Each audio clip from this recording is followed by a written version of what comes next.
Hello and welcome to another Demon 212 VC review. Today I'm going to be taking a look at F-Zero on the SNES.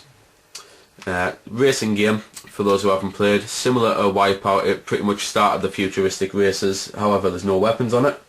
So it is just basically your standard skill racer, kind of like Formula 1, which is the whole point of why they called it F-Zero, because Formula 1, Formula 0. So Panda's actually going to play this one, and he hasn't played the game in a long time, so this could be quite funny. 4 ships for you to choose from. Unfortunately there aren't any to unlock, and 15 tracks on the game over 3 tournament cup type things. Again, unfortunately there aren't any to unlock. The only thing you can unlock are higher difficulty levels, which quite frankly I don't think the game needs. So just starting here, the music is fantastic, so when the race starts I'll shut up.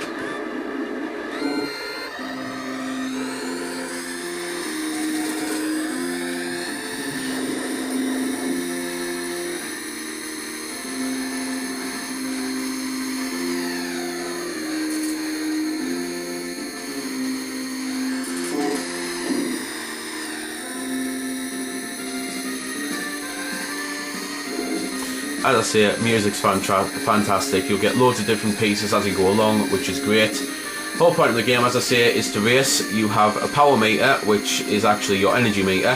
So the more you crash, the more that's going to go down.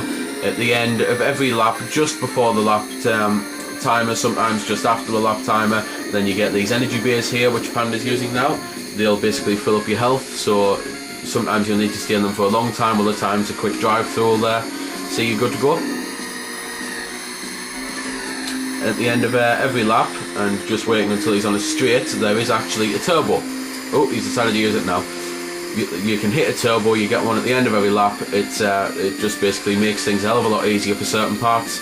There's also little jump sections, which you might have saw earlier on, where you'll hit a little ramp and you'll go flying into the air. Sometimes you have to actually use that to cut part of the track. Sometimes it's best to avoid it, because if you actually, and hopefully he will show you this, if you go over it and go too far veering off to the left or right and land on all those circuits that you can see, you will actually be destroyed instantly. So I believe it's coming up now. There we go.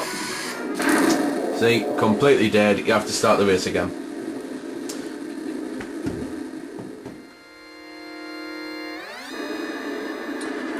Unfortunately, by being destroyed, it does actually cost you a life, and you only get so many for the entire cup. So it does get quite hard, especially later tracks where there's actually elements like wind blowing you all over the place.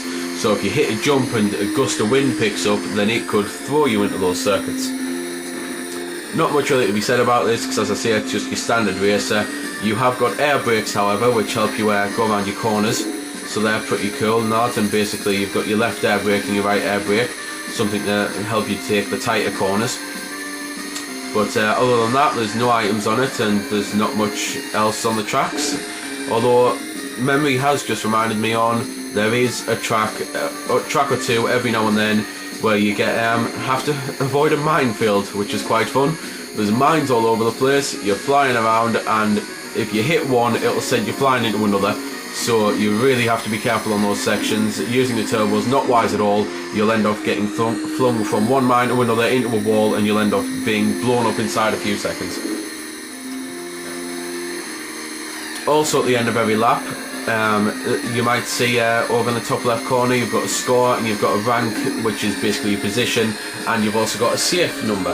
Basically what that means is, it starts at something like 15, and then after one lap it goes down to 10, then 7, then 5, and it basically decreases. And the whole point is, it's like an eliminator. So if when you get up to the second lap, say you're in 11th place and you go over the line, you'll blow up, because you weren't in the safe zones. So you have to constantly advance through the positions as you go on. You can't just have a really bad lap and think that you'll just have to have a really good lap, because chances are you'll be blown up by the end. Which is, it adds a bit more challenge to it, I suppose, because sometimes on racing games I kind of had, as I say, a really bad lap, and then I'll go from 6th in the last lap all the way to 1st and win it. So this does add a bit more skill, because it means you're constantly having to be consistent. You've got to be good all the way through. If you have a bad lap, then that's it, you might as well restart. So there we go then. That's been the review I hope you found it helpful. I don't score the games because that's based purely on opinion, so instead I'll leave you to make your own mind up.